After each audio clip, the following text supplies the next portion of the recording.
ladies and gentlemen, and welcome back to the UKLC for Week 3. My name is Jake Matthews, and I am joined by Stuart McLeod. How are you doing? And welcome to the show. Really excited to be here. Unfortunately, Scoundrel can't be here. He has gone away to have his baby. But congratulations to him. Congratulations from all of us here at the UKLC. Yeah. But before we get into all of the nitty-gritty of this week and all of the action, let's actually have a little recap and a refresher of what happened Week 2 of the UK League Championship. Week 2 of the UK League Championship. Up first, Monkeys shows us why cool guys don't look at explosions. Smash out to you, so that's a huge amount of damage onto Soft.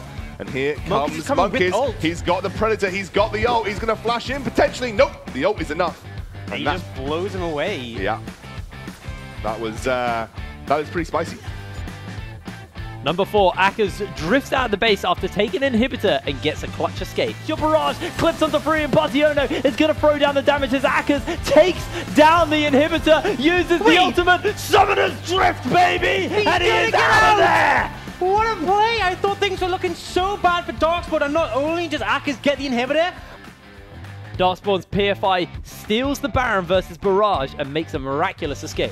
Healed his way back up as well. He might be able to put some damage in. The rest of the team trying to close in. The standard side is there. 2k HP on the Baron. The hook's going to come out. They've got some vision. PFI misses out on the Q. He's going to come over on the wall though. Can he steal it away? Yes, he does. He even flashes to safety. And Darkspawn get control of the game once again. Coming in number 2, Yusa finds a quadra kill on Ezreal. The flash out, Hado jumps into the fray. Ego Speed teleporting in, and Monkeys has flashed over the wall. Dejin is low. That's going to be Sizer as the first victim of the fight. Yusa takes him down. In comes the party portal, and down goes the suppression. The fear beyond death is massive as Ego Speed flips one back with a double kill. Has been picked onto Yusa. A double kill also been picked up onto Ego Speed. In comes the triple for Yusa. He's looking for more though. Onto Ego Speed at this point as Ego is tanking out so much. Yusa finds a quadra kill. Absolutely beautiful by Diabolus. And last of all, Fnatic are able to hold the base 2v5. Manny falls down, and now it's 2 members against 4 for the side of Diabolus, and I think they're just going to push to the end of this point because why not? I mean, you got 14 seconds until Dan's up. You can see Magic Felix steals away the Crescent Slash, does have that ability available. The Shockwave lands onto him. He's getting chunked. Forced to use that ultimate, gets jumped into the fight. The healing is absolutely massive. And actually, Croxon is just going to get picked up by Prosper. The health bars are low. Magic Felix is still not dead. He finally falls down, and Prosper is looking to jump away. Curb in the passive form is now going to try and rip through Dan. Forces the flash out, and now they're seeing the knock-up land onto him. Hado just jumps into a minion. This might just be the ace. Yusa is going to have to try and defend versus this team all alone. Hado goes down, Prospect finds the kill, and Fnatic hold onto their base. It was definitely 2v5. When I counted that, it was definitely 2v5. My bad. How are you coming out of last week? Sin, how are you feeling going into this week? Because obviously we now have Fnatic sitting at the top of the tower. 2 different tower champions in 2 different weeks. Both LEC teams. Very different to, very similar to what we had in Forge of Champions last year as well, with so many winners of so many different weeks. So excited to see if we can see some other team diversity coming through. We know that with this packed schedule, there can be a lot of form changes with very minimal time and period in this best of 1 format. So I'm looking to see if Diabolus or even M&M can step up.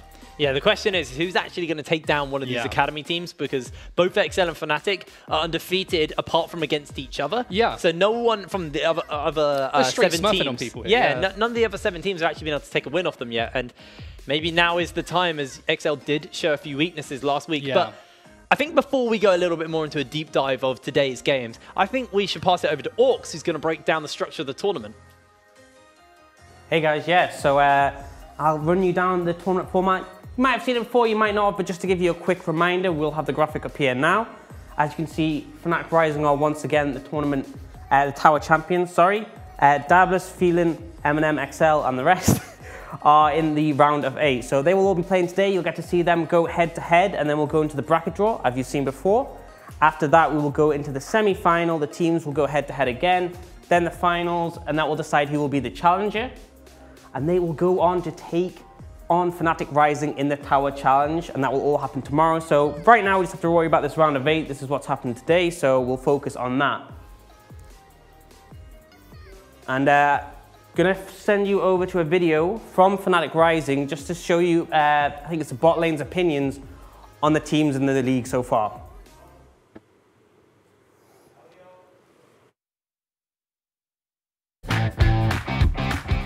teams that I want to play against, obviously I want to play against XL, the other academy team. It'll be good to have a rivalry going there.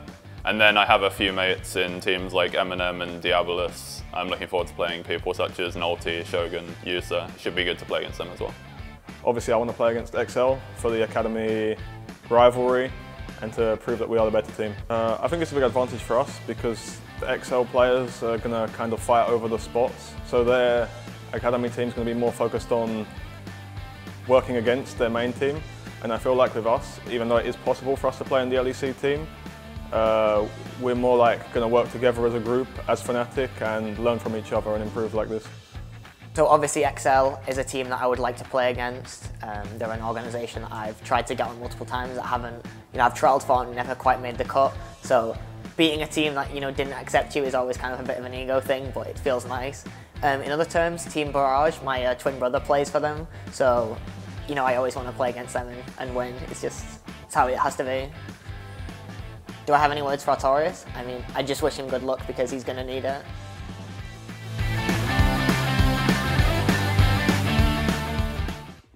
Spicy words coming from Prosper towards his twin there.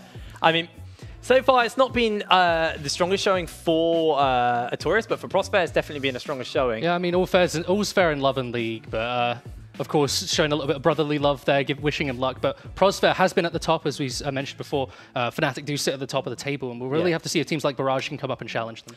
Okay, guys, so every week we've had MVPs voted for by us here in the studio coming out of each game. And last week we tried something new. We went for the unsung hero coming out. So Flirt won the first day one. I can't remember who won the second one off the top of my head.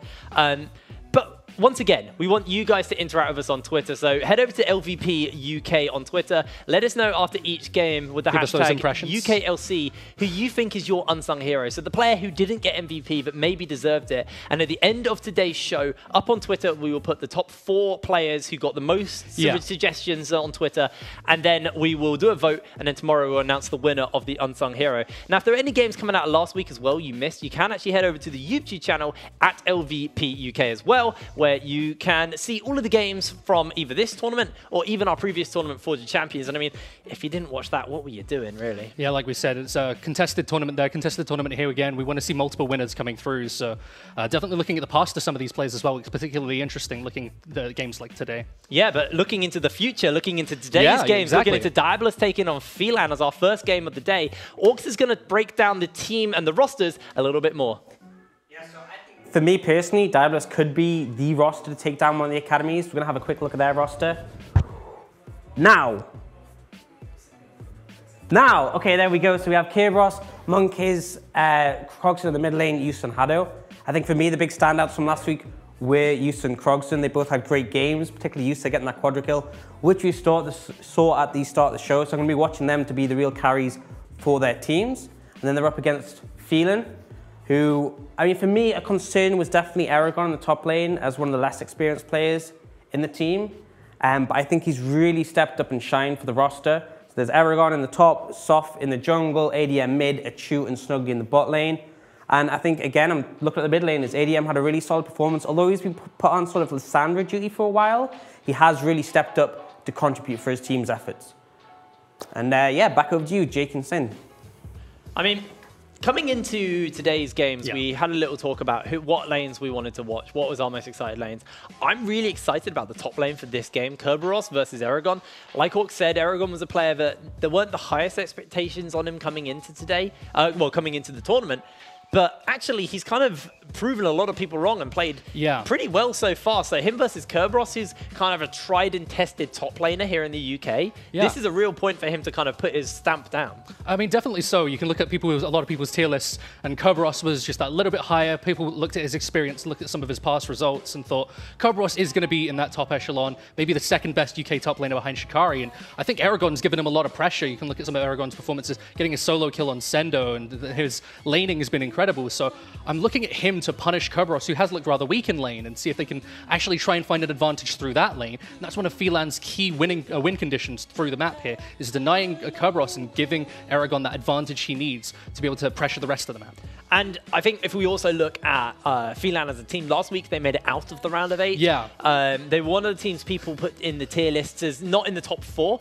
And making it out of the round of 8 kind of gives them that taste of blood. You know, they want more. They want to try and climb up even higher. Yeah. And they've got a hell of a challenge because they've got to take on Diabolus, who everyone's kind of predicting to be one of the teams that will take down an academy team first. They do look like these kind of these LEC team players. They're looking very good. Yusa is one of those players who has been stepping up to the plate and being a bit of a 1v9 machine here for Diabolus. Definitely so, but I want to talk about Phelan here because, like, as you said, they came out of the round of 8 last week, taking down M&M with that 14-0 performance. And people can look at that and go, wow, this team, they're stepping up, they look huge. But you look at that game, 14-0, they looked so dominant, but then you look at the gold lead, you look at the tower scores, and they were struggling to really get the pressure across the map. It was M&M consistently getting all the objectives, out-rotating them, playing the map better in spite of their poor draft. And that led Phelan to really struggle to close out that game. And I want to see them get those advantages and be able to force them far better against a team like Diabolus, who has been better than M&M, you have to say, thus far. So it's an even tougher challenge. And I think that you're exactly right. Diabolus will be a team that will definitely challenge them a lot harder. Yeah. If Phelan make the same kind of mistakes they did versus M&M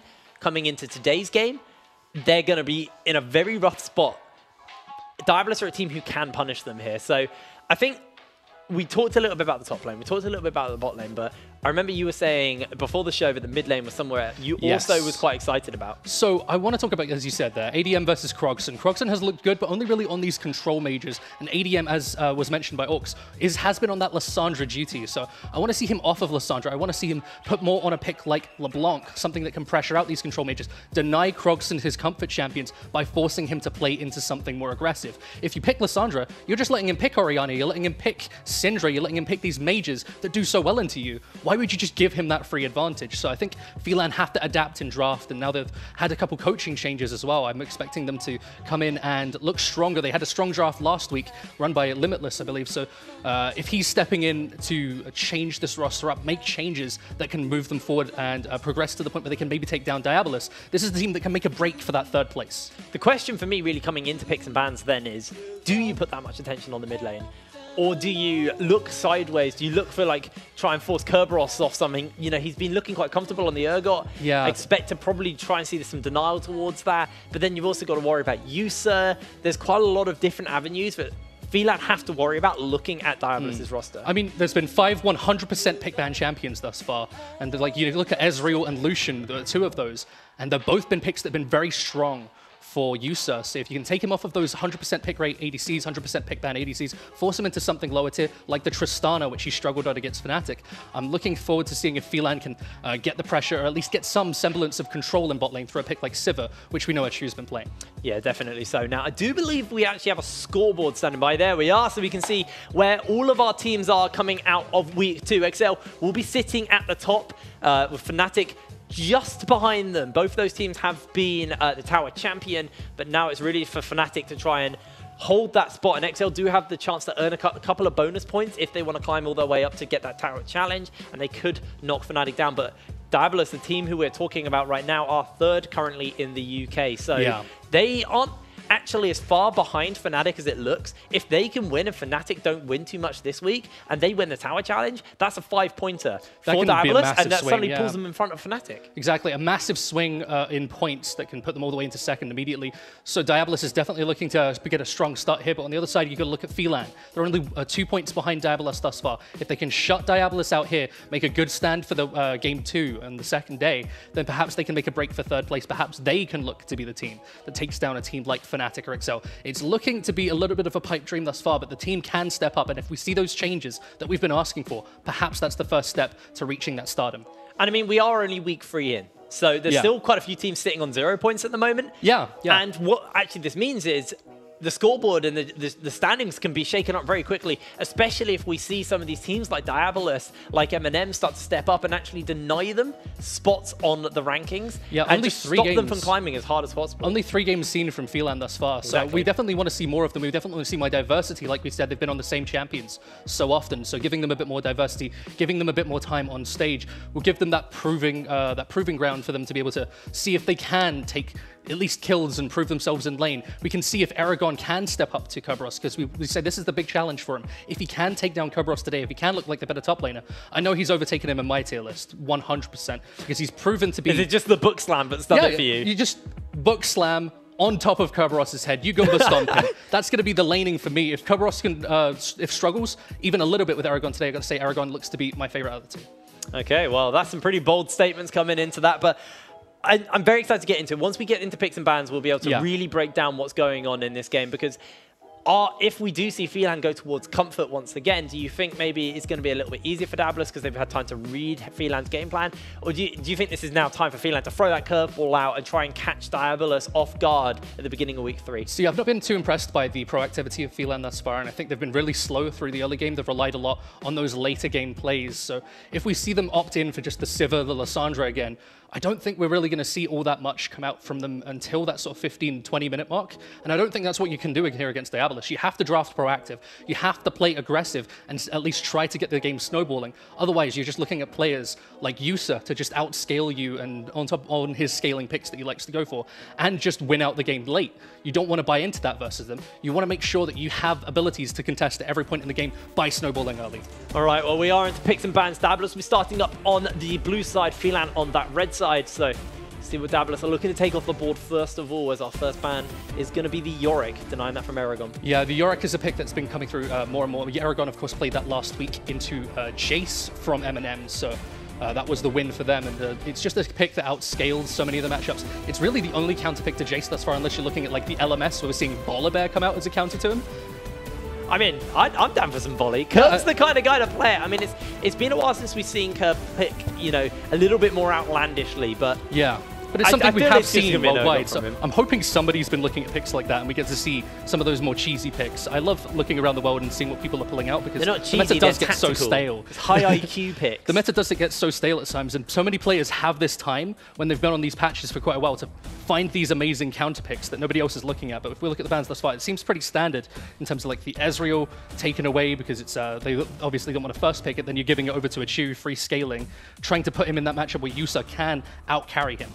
They banned the Urgot. Kerb is going to have to... Is this the Sion first pick? I mean, it could be, but you said he's making a statement. He's going to lock in the Lucian as his first pick here. So with Lucian available, Cassiopeia off the board, you take away the Ezreal, and then there's nothing to really counter the Lucian left. It means the Lucian's just set to dominate lane. The only really way you can play around it is by going for something like a Sivir, just play out the laning phase. But I love this already. Proactive, combo-based play, the Jarvan and the Galio coming I call through. this the Marcian Death Bowl, where you just ult in, Galio just jumps in as well and punches everyone. Now, I assume we're going to see this Snuggly playing it in bot lane for the Galios. That's typically what we've seen a lot more Galios do recently. Yeah, since it's been support Galio, exactly. But Snuggly was also one of the guys playing AP Jarvan for a little while, so I mean, there's a bit of flexibility here. There's definitely flexibility, like you say, but if you look at the Galio pick coming out in the support model, it's been played so much in Korea. I know it was started by Joker from Sandbox Gaming, and now it's been penetrating the rest of the world, so I'm excited to see how that can be activated, because it's very much like an Alistar, just a sort of less direct CC, you're more focused on those AoE team fights, and your ultimate's far more impactful. Yeah, all right. Well, Diabolus, they're going to get their hands on the Braum and the Gragas, so picking themselves really a very powerful bot lane, and then a pretty proactive jungler as well. We already know Monkiz is very competent on the Gragas. It's a pick we've seen for the last year him play a lot of and have a lot of game time on. So a lot of comfort here for Diabolus, and they're drafting in quite strong, so they're obviously playing a bit of respect towards Phelan, as we are going to see a Chu get his hands on the Sivir. So I like the Gragas pick into the Galio Jarvan, because it's just saying we want to disengage. They want to come hard in on us with the Sivir, the Jarvan, and we want to just throw an ult down, split them up, stop the engage, and be able to slow it down. And I like the Braum for that reason as well, just trying to deny them as best as possible. So this rotation from Diabolus of the Braum Gragas is just the fact that they've acknowledged exactly what their opponents want to do and counterpick perfectly. All right, well, the Aurelia, Silas, and the Vel'Koz going to be banned away. Diabolus looking for one more ban before we get into the next pick phase, so going to see what they decide to go for here. Pretty excited to see. The Vel'Koz is interesting. So yeah, they're trying to get control mages away from ADM, because that's actually a counter to Lissandra, low-key counter. I know Faker's been playing the Vel'Koz into Lissandra for quite a long time, so trying to make sure that they've got the safe mid lane, they don't have something to exploit them. So I'm looking for something like a Lissandra from Kroxen here, or maybe the Orianna that we've seen him on a couple times. And I think it combos really well with just the fact that you've got a proactive jungler, you buy into the 2v2. All right, well, Aragon's going to get his hands on the Sion, denying that from Kerb, so we'll see what Kerberos decides to pick up here. Yeah, I'm pretty interested to see what he goes for. I know there's the Cho'Gath buffs on the PvE, but not quite yet. It's that's the thing here. I know Kerberos is going to be pretty happy to see that soon, but this is a pick he has played into it before, the Vladimir. I would like to see it with, and in fact it is locked in. I would like to see it come into it because not only is it flexible between him and Krogson, but you can go for like the Kleptomancy's top lane on the Vladimir and just free scale into a Scion. You can go for phase rush and be able to escape these all-ins so well because you've got that slow resistance, you've got the massive burst of movement speed, and it's going to keep him safe even when he's hard engaged on. Not gonna lie, I've actually never seen Vladimir's splash art like full screen, but there's gonna be an Orianna. That's one I've seen plenty of times, so Crocson's gonna get his hands on that. Let's see what they're looking to pick up for ADM. Okay, this is a lot of magic damage coming through. Only really Lucian is the AD threat. That means that the Scion itemization is pretty easy to go for. You just go for like one armor item into multiple magic resist items, and suddenly nobody's shredding you. It's only really the Lucian with the Blade of the Ruin King Black Cleaver that has any chance of shredding you at all. All right, well, ADM's going to get his hands on to the Syndra as the final band to round out Phelan's gaming. And now we talked a lot about a lot of the AP available to Diabolus. Yeah. What are they looking to do coming into this thing? Honestly, I really like their AoE team fight because they've got the Gragas that wants to dive into the backline with the Vladimir and the Orianna ball on top of either of them that really helps, but they've got the ability to disengage enough because we see the hard engage potential of like a Scion coming in on top of a Galio ultimate, on top of a Jarvan. You've got all these three big ultimates locking somebody like Yusa down for an entire team fight. Suddenly your main damage dealer's gone. So if you can disengage that, wait for the cooldowns to be blown, and then re-engage, that's what Diabolus has to do to be able to win out these team fights. Otherwise, it's just snowball through the lanes. You get control of the map, and then you get team fights on your terms. Fighting on your terms. Obviously, we did talk about top lane to be our lane to watch, and this time it's Aragon who's opted into the Scion, and Kerb going for a little bit more of a carry-focused top laner.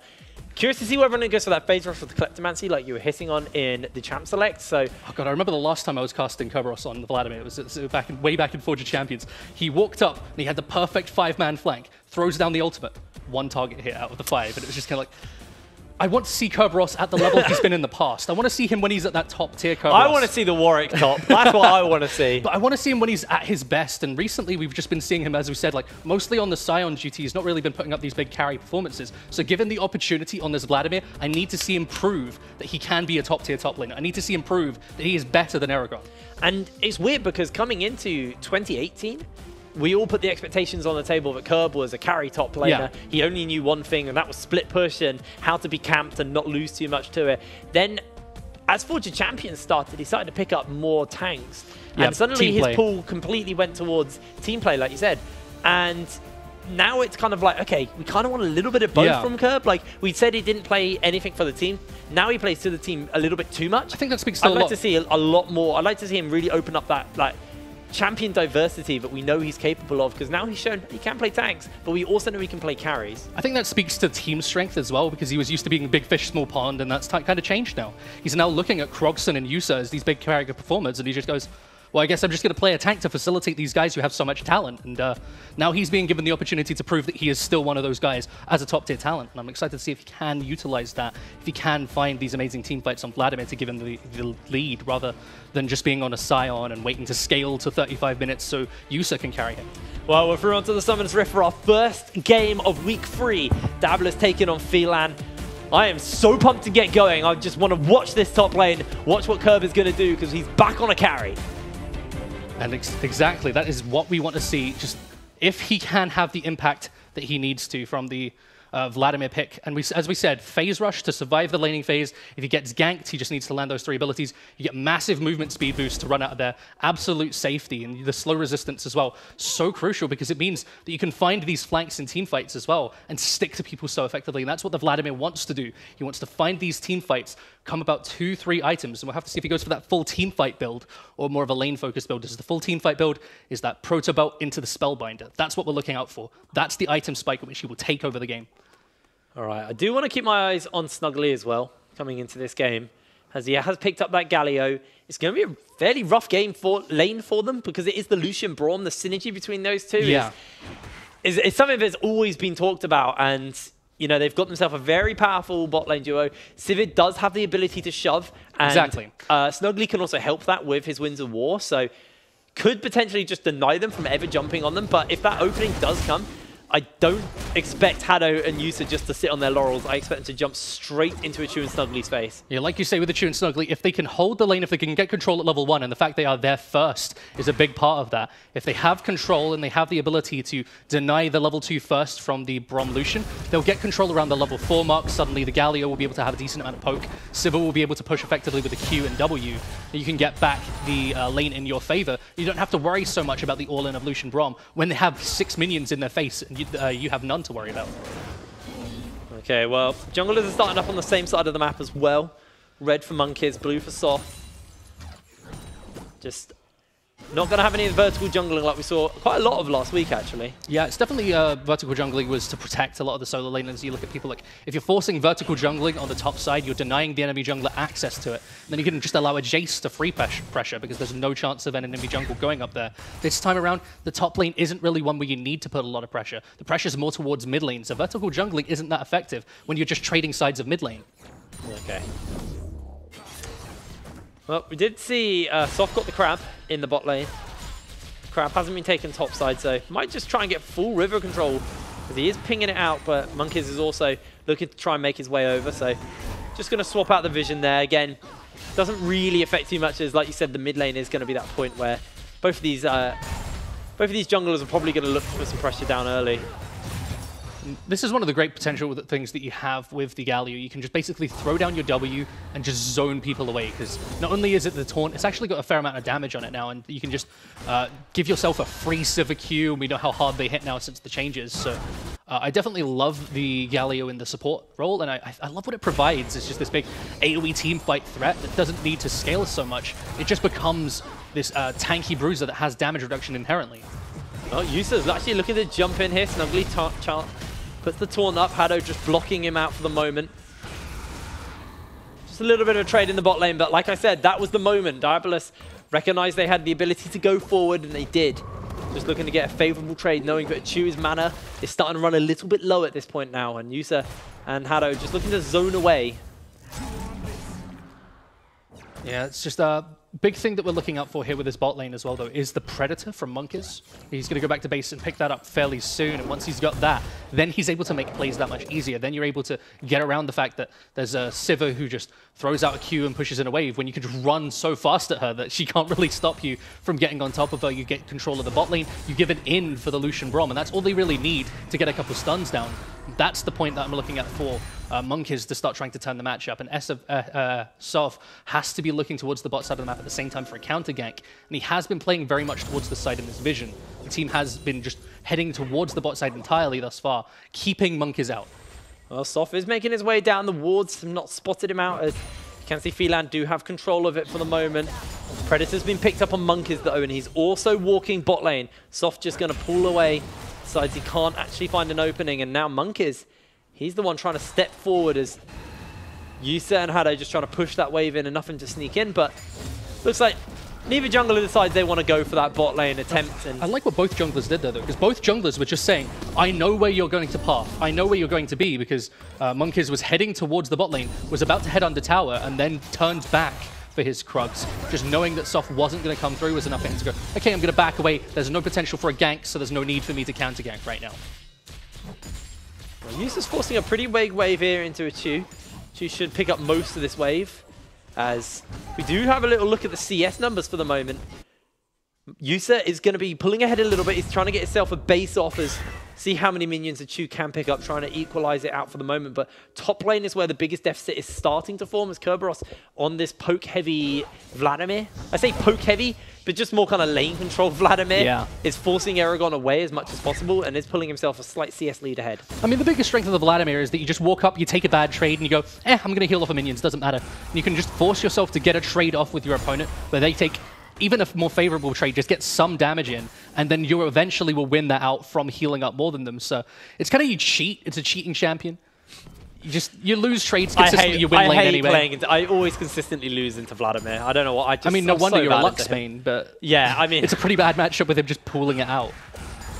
I mean, I also switched to playing a fair amount of Zoe at the beginning of this season, and that's also a really rough matchup. Yeah, the thing with Zoe, though, is she struggles to control the wave early, and Vladimir would just prioritize pushing her in, pushing her off the wave, and then that's what Vladimir does. Once you have enough wave control, you stack up those minions, you can get off a really effective tower dive at level 6. Less effective against the likes of a Scion, but if you look at more setting up towards mid lane, he can get a good gank off that by roaming down towards the mid lane, gets the pressure on top side, and if there's no vision, as you can see, there is very little vision for Phelan between the top and the mid lane, he can get a really nice roam off. Well, those first bases are actually starting to come through here. Kerberos did use his teleport to get back into lane, but he's bought the Fiendish Codex and the Kindle Gem, where it's just going to be the Vampiric Scepter for Yusa, but Chu did pick up a pickaxe and a longsword. Okay, so the 20% CDR from Kerberos, that's the early rush. That's what you want to do now on most of these mages. You just rush early CDR. You see it from people like Lysandra as well. You see it from Aatrox. So many people just rushing early CDR, and the Kindle Gem's a great way to do that. And it still builds into both the Proto Belt for him if he wants to build into that, and the Spirit Visage if he holds on to it for later. So it's really nice to get that 70% CDR because it makes your healing that much more effective in lane with the Q. But it also just gives you all those bonus stats, those juicy health stats that help you punish Aragon even further. Okay, well, so far it's been definitely a quieter start so far for both teams. As junglers did have a little smell around the bot lane, and once again, you can see Soft waiting in the wings, standing on a control wall, so he knows he hasn't been spotted, but it's the Scion can't find himself an opening. But this actually is Aragon coming into the bot lane. He makes the ult. But look how much he gave up on the top lane. I think that's going to be a tower shard going over to Kerberos as well. He's happy to take that one. Yeah, we'll have to see exactly how much was done. That was a tower. That's a tower shard, yeah. And giving that extra gold over to the scaling carry of Kerberos, who's already got the most CS on his team. To be fair, I actually respect what Phelan did there. They knew that Kerb didn't have teleport. Yusa's actually looking to go in. The Culling's gone down, trying to get that damage on, and that's going to be the Predator taunt comes through, but Monkeys finds first blood with the belly bop. And he is toast, as you see the fried chicken hit the ground there. Love that skin, but Snuggly just gets caught out of position, can't really get back to his tower in time, just decides to give himself up in favor of a Chu, who didn't have level 6, so the ultimate to be able to help them back off with the bonus movement speed wasn't there. Kerb's pretty low here. Aragon might just be looking to run him down. The Hema plate comes out. Can it get off in time? Kerb forced to flash away, and Aragon just 1v1s him. Well, then, that's all you really need. You pick up the Spirit Visage, and he's already, the Spectre's Cal, rather, he's already ready to build into the armor. He doesn't give a damn about Kerberos. It's going to push him in, but they are giving up the Cloud Dragon on the other side because of that pressure that they were able to get bot lane by killing Snuggly. Yeah, the next Drake will also be a Cloud Drake as well, so not the biggest scaling one, but let's have a little look at that play once again. Just caught out of position. I thought they were safe because of the vision, and Monkeys, as we said, with the Predator, just really happy to walk in and get a free gank off. Free first blood for him. And that's going to help him get to the Runic Echoes. And we know how hard these Gragas's can hit when they start to get a lead going. As Soft and ADM coming up towards top side. Looking for a free-man dive. Kerb does have the blood pool available to him, so just as Phelan going to try and get himself a couple of plates here. This is really delayed as Diabolus weren't prepared to react on the opposing side of the map. In fact, Yusa and Hado wanted to base, so they're really slowly coming back up to the top side here. Can they stop them? We can see Krogson and Monkeys here. I think they have to just give up the fact that they've lost these 3 tower shards. Well, that was going to be the ultimate forced out for the moment, and we jump back in time, apparently. This is the first blood again, yeah. Well, you know, we might as well see the replay again. Just a really easy belly bop for Monkeys. You know, doing his best Shushei cosplay as he comes in and gets that first blood, but as we said, the Gragas can start to hit like an absolute truck when they start to get a decent amount of AP with the early Runic Echoes, because that's where you start to see people just one-shotting people with a big ultimate. They just come in at the end of a fight and take them down. We've seen the top lane trade again, but... I think we've just gone back in time a little bit. You know, we can see the setup coming into these plates going down. Hipbrain, I can see the future. I reckon in about a minute's time, Phelan are going to swap up to the top lane and take a bunch of plates. Chu's even going to teleport his way up there. I'm just making a wild prediction here. I think you're right. Oh my god, have we just had the same vision at the same time? Did everybody in the chat also have that vision in the future of a top lane dive coming off here and then getting those tower shards? Do you reckon we saw into we actually saw into the future, and we were talking about stuff that wasn't even happening on screen? The audience nobody else could see it. It's just us seeing into the Matrix. Exactly. Well, once again, this is pretty much where we picked up, as the 3-man gank didn't work out, but you can see a Chu will teleport in. Bases up even to spend some gold, and I'm curious to see how much they force if they actually did get a turret here. They do get 2 tower shards as well, but we're waiting to see if they can get the 3rd one or not. The teleport from a Chu is a big commit, as he just ended up basing beforehand. And if they got this third tower shard, it's almost completely worth it. You get more gold onto the ADC as well. You can see how slow this rotation is. The fact that Snuggly's still bot lane as well means that they can't pressure and try and get a tower shard there. Instead, Monk is forced to ult the wave. This should just scare them off. Yeah, they do get a lot from that. They do force out at least at choose teleport. Yusa was able to free farm a little bit, and he's able to pull himself a CS lead over a Chu for the moment, but I don't know how much that was worth. The fact that ADM and Aragon had to reset, though, means that Achu gets to pick up the mid wave, and he's rather happy to just pick up 3 waves of CS in a row and then go back to the bot lane with a decently stacked wave there as well. I think he's pretty happy with the amount of gold he gets to pick up off the back of this. Well, he actually didn't pick up that wave. He just missed one minion, got the fleet foot movement speed, and then running back down towards that bot lane. That's a bit of a yikes, is what we call in the business. I mean, ADM gets the wave now. Yeah, he just wants to hold it. He just wants to stop it from being able to push it in. But Diabolus here, we can see the setting up towards the Rift Herald. They've gone for the early reset themselves. And I like the rotation of the bot lane towards the top side because they acknowledge that the tempo was slow on the reset from Phelan, and they can punish it effectively by trying to get an objective while they're all in base, while they're still trying to get vision control back on the map before any turret shards can be pressured. And that's exactly what Monk is able to do by getting this Rift Herald. Yeah, well, Monk is going to pick up the Rift Herald as well, and now it's just Aragon in the top lane. No teleports available on Phelan at all, and they're just going to summon out the Rift Herald. They're looking for plates. They're looking for gold right now. This is really well done by just gaining that tempo advantage and forcing it hard. This is the issue that Phelan had last week with M&M. They start to look like they're making plays. They start to look like they're getting advantages, but they get outplayed in map movements because of poor recall timings, because of poor rotations. And this is going to give Yusa a massive amount of gold injection directly into his pocket. Yeah, I don't even think Haddo picked up most of those plates. He actually stood out of range, so Yusa got as much gold as possible onto him. 480 gold for Yusa, though. That's insane. And he's also got that CS lead over a Chu. On a champion, he's going to spike a lot quicker than this Sivir. That's a scary position for Phelan to find himself in. Let's just have a little look at that gold. 1100, nearly 1200 gold. That's almost a whole BF sort of difference in AD carry right now. And as you said, Yusa, his 2-item spike, is going to hit a hell of a lot harder than a Chu, and he's going to reach it a lot faster. So that's the point at which Diabolus has to try and make plays themselves.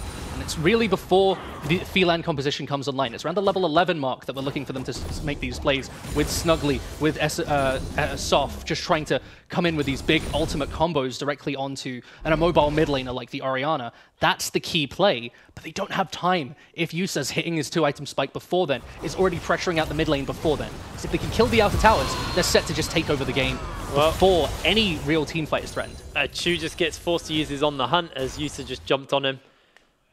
Forces him away, and now he's going to have to base up for the moment as these plates are still there in the bot lane. Yusa could actually just try and get even more gold funneled onto him. But he already got first tower, and now he's likely to get more as the base is just coming out really late again from Phelan. Base timings consistently an issue for them as they've been pressured back to Fountain. They're going to lose likely another couple tower shards with Monk is here before anyone else, but 5 members heading towards the bot side. Perhaps Aragon ultimate to save the tower is the call. He does have that ultimate available, but doesn't want to find himself in a 1v2, but he's going to dive in here. Throws down that ultimate, clears out the wave. Yusa going to get blocked up by Haddo. Haddo jumps back, Soph. And in comes Soph, looking to try and jump into the fray. Flags and drags. Haddo's going to be the victim. They're going to the Demacian Death Bowl. Lands up onto Yusa, followed up by the knockup. Soph comes in, and that's a Hemoplague. Out by Curb, onto 4 members. Gets the blood pool. The heal comes through it. He's got the damage up, and here comes the knockup from Aragon. It's not enough. Snuggly is going to go golden. Nobody has died in the fight quite yet, and Phelan are forced to run underneath their turret. And Diabolus looking to pressure them a little bit more. Mid laners haven't entered into the fray quite yet. Health bars running low on both sides, and Diabolus decide to step away. They dodge the Demacian Death Bowl and end up turning that play around to nearly getting a kill on their own side. Look at all the flashes, all burned at roughly the same time from Phelan here. It's Achu, Snuggly, and Soph. That means the pressure to the bot lane tower is still there, but they do blow the teleport from Kerberos again. This gives Aragon the ability to have that teleport up and make a play while Kerberos is down. Monkeys is trying to deny ADM the blue buff. Actually quite hard versus the Syndra, but it does reset, which is quite big, and this gives Diabolus time to move over and pick up that Cloud Drake. And once again, the resets are coming through at exactly the wrong time. They're not calling about what Diabolus is doing on the map, and every single time they're recalling, they're giving up so much. Diabolus, this time they pick up the second Cloud Dragon. The last time they picked up a Tower Shard. The previous time they picked up the Rift Herald. Every single time we're seeing a reset from Phelan, they're giving something up.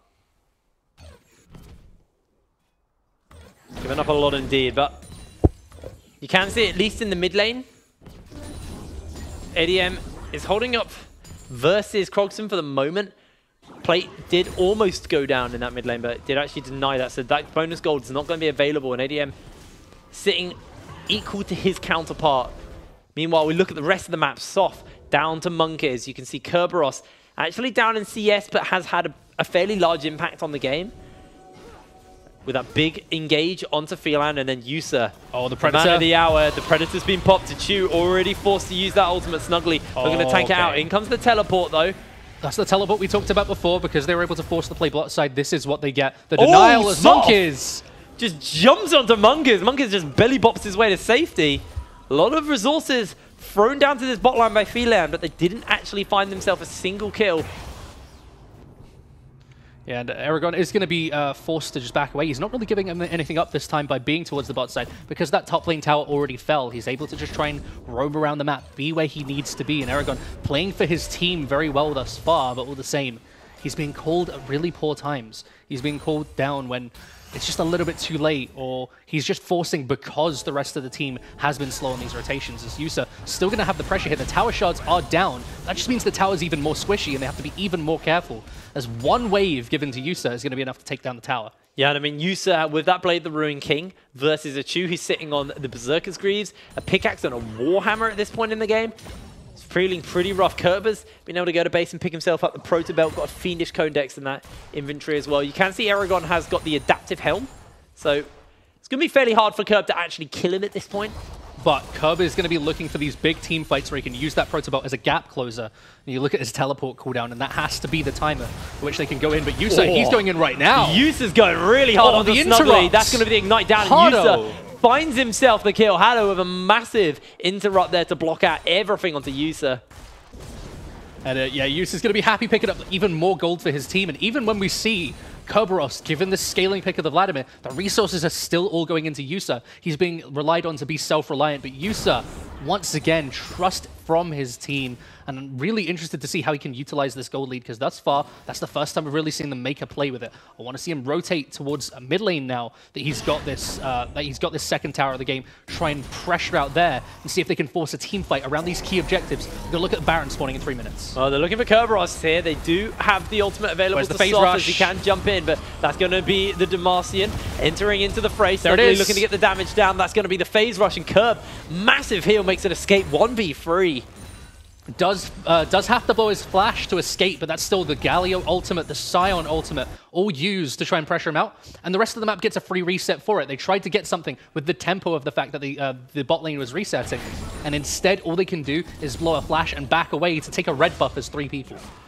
I liked that we saw Kerb use the Proto Belt and they instantly jumped on him. Yeah. They went, okay, that's your one gap closer down without flashing, so we're going to try and pressure you as much as possible. But Diabolus just go, okay, we'll pressure mid lane, get a couple of auto attacks off onto that turret. Bot lane fell in the time as well. Double Cloud Drake onto this team, and there could be a triple Cloud Drake available to Diabolus, as Phelan just don't have control on the map right now. Exactly, and with the lack of control they've had on the map, giving Diabolus 3 Cloud Drakes to be able to make those rotations happen that much quicker, get the couple extra seconds on a turret every single time, is going to mean that Diabolus get chip damage on the inner towers, they get chip damage after chip damage, and suddenly it just explodes. And as we can see the gold lead here, it's pretty even for the most part in mid lane, top lane only 300. Again, it's that bot lane where now it's snowballed up to 1600 for Yusa. Again, we talk about this. He has to do something with this gold lead. He has to make a play with it. And all he's done thus far is really just pressure out the bot lane. We need to see him push that gold lead to be able to pressure out ADM, to be able to pressure out Aragon, stop these guys from having an impact in the later game, because currently ADM's gone untouched. And this is one of the things I was talking about before we got into the game as well. Can a Chew go toe-to-toe with a player like Yusa? So far, it doesn't look like he's had the best showing into him. You could say maybe that's come from just map control of Diabolus in general, but Yusa is the person who Diabolus want to enable coming into this game, and in terms of the Phelan haven't been able to deny that. In terms of the one-on-one, he was able to hold his own pretty effectively, but Yusa and Diabolus have invested the resources into that bot side of the map to get full control, and although they seem to be giving up the control of the area around this dragon, I think Hardo's looking to stop him. Yeah, Soft not going to be able to take out that control ward for the moment. All 5 members of Diabolus are hanging about here. With the mid tower down, if you force this wave in deep, Phelan have to give up that dragon. They have to give it up knowing that they would be completely cut off from their access to the river. That's going to be the crab going down, so they've got a little bit extra movement speed on top of all their movement speed. As Krogson actually looking to go in. That's going to be the scatter weak. Krogson's supposed to flash, gets taunted down. ADM is going to be able to take him out. You can see Yusa on the edge of the fight. Curb still has that Hemo Plague available to him for the moment. It's low on mana. In goes Kerberos. A 3-man Hemo Plague goes through. The damage is large, and Phelan are starting to bleed out. Yusa remains untouched, trying to get that damage as Monkeys gets the stun. The scatter of the weak lands onto 2 members. Curb and Yusa have been caught, but Aragon is in zombie form. He's going to go down, and Achu does not have the mana to make this fight work. Monkeys still full HP. The Drake still being played here by the side of Diabolus, but the health bars are just a little bit too low. ADM, if he can find a big scatter of the week again, might be able to open up an opening for Phelan. Smite versus no smite. Think of it this way: is Kerberos just has to zone them. Oh no! ADM just deletes him. Goodbye, Kerberos, as that means the dragon is likely to go over to Phelan here unless Monkeys can make a miracle steal. Monkeys is the Steel King. Watch him. He has that smite. He has the flash. As a Drake third is going to reset. Curb, Monkeys just froze the cask in. He's trying to deny it. He really wants this third They're Cloud just buying Drake. time for Soph, who's slowly making his way down. They can try and find a collapse and a flank. In they come. Scatter of the Week's going to go down. That's going to be the third Cloud Drake over to Diabolus. Not enough time.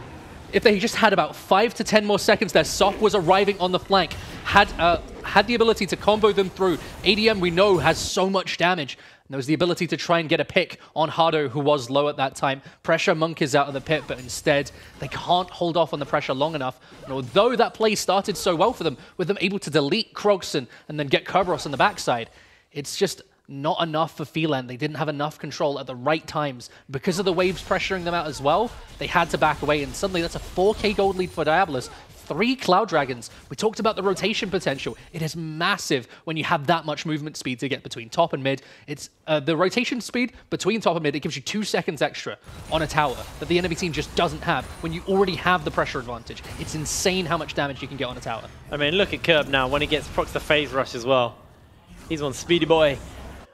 I mean, ADM stood up so hard in that fight as well. He just got 2 really big scatter the weeks. First one onto Yusa and Curb. And then after that, just scatter the week and just deletes Kerberos. And ADM, we said that this was one of the men that needed to step up for the side of Phelan. And him versus Krogson, they've been allowed to scale into the game. They've been mostly allowed to get to this phase of the game unfazed. And so now having that 800 gold lead that he's built entirely on his own through these skirmishes is really impressive. And I'm looking forward to seeing if he can continue to find those picks, because so far, Krogson is a non-factor. What is the cooldown on Tides of Blood at this point? About half a second. It's insane. It is actually insane. Curb is just spamming that ability. He's taking more damage by just spamming that ability than he is from Aragon at this point. Yeah, but once he's got some magic resistance, that's the key spike now, because we saw him get deleted instantly by ADM, and that can't happen again. He either has to be way more careful with his timing on his Zhonyas, which he has available to him, or he has to build into the Spirit Visage as soon as possible. Spirit Visage is a good item, but like we said, building more towards the Death Cap and the Spellbinder has been more what the Vladimirs do for these team fights. So it's going to be the decision if he decides it's for his own safety and the rest of the team can do the damage, or if he is the man that needs to be that DPS threat. Aragon being engaged onto Yusa's going to stun him down. Concussive blows are there. Kerberos gets himself the kill. Aragon going to try and farm up as many minions as possible, but Yusa will take him out before he gets the whole wave. And what is going to be the response by Phelan? You can see they've sent their duo into that mid lane, trying to get this turret down as quick as possible, but Monkeys and Krogson will show up in time.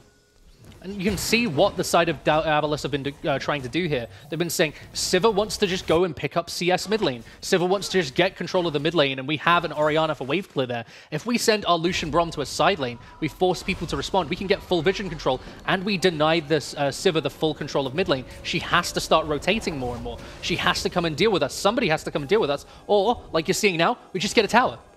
Yeah, they're able to take that turret in the bot lane. You can even see Diabolus grouping up as 3 members here in the mid. Yusa and Curb making their way over as well, so this will be a 5-man siege as Curb a little low on HP, but does have that Hemo Plague available, and Soft looking for an opening as Aragon's on that flank. Monkeys getting caught out by a tube, but look at Kerberos. is hanging in the wings. That's Real going to be a Glacial overforce. Fissure. This is desperate. Lands onto 2. Curb already a little bit low. Scout of the Weak lands onto Monkeys. The damage is going to come through. Fight on 2 That's flanks. Zonia's, but the fight is breaking out on everywhere. Phelan lose 2 members at the beginning of the fight, and now Curb still has his ult. looking to put that damage in. That's going to be Curb throwing the ultimate out. Flashes into the fight. Double kill has been picked up on the Krogson, and Phelan, 2 members strong, have to try and fight off versus 5 members of Diabolus. And that's what we talked about. The overforce came through from Phelan. They were desperate. And the disengage from Krogson, the disengage from Hardo. They slowed down the side of Phelan so they couldn't continue to engage. And the 3 members fall on the backside. Full control of Baron, but they are low. Can they get rid of Achu and Aragon here? Well, Aragon's forced to use the ultimate to safety. He's going to run away. Baron is actually stopped, so Phelan don't lose any more members and deny Diabolus that Baron. It just means a bit of wasted time, but all the same, Phelan, we saw them try and force too hard.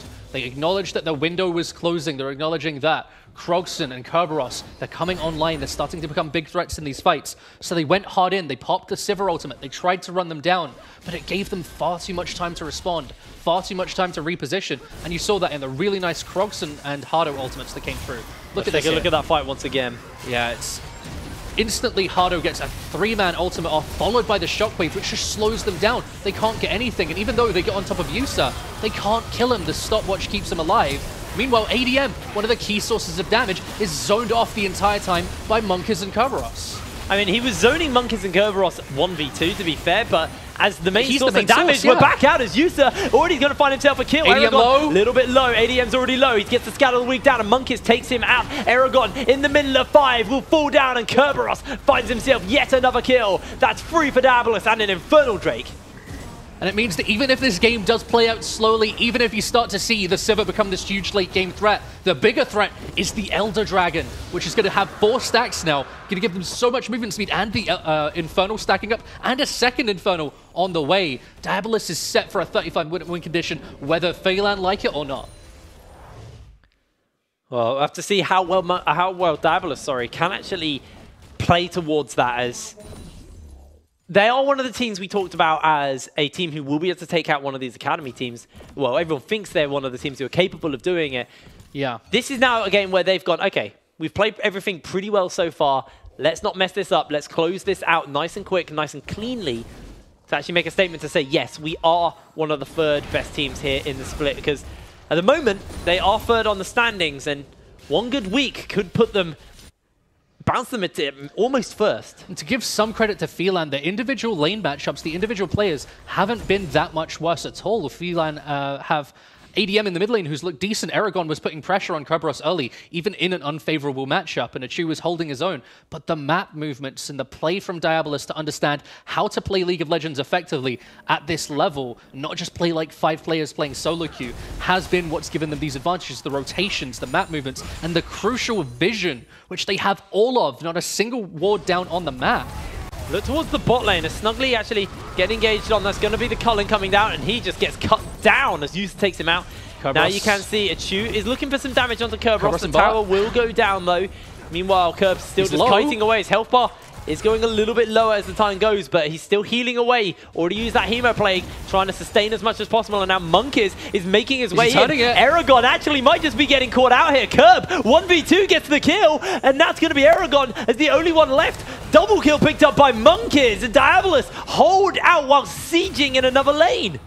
And they're just going to make a donation to Kerberos and Monkeys there as he's cheekily going to laugh in the face of Aragon. And this is the thing for Kerberos. He needed to prove that he's the better top laner today. And even though the matchup's been unfavorable for Aragon, he put up a good fight. But Kerberos has been playing so well, consistently on these flanks. Only that one time, really, he made a mistake and got caught out by ADM. I've loved his flanking moves. I've loved his team fight. And so far, the disengage for him has been so easy when Phelan is making this many mistakes. Well, Phelan don't have their AD carry for another 9 seconds, but even with that Diabolus saying, we can't though. close the game out quite yet.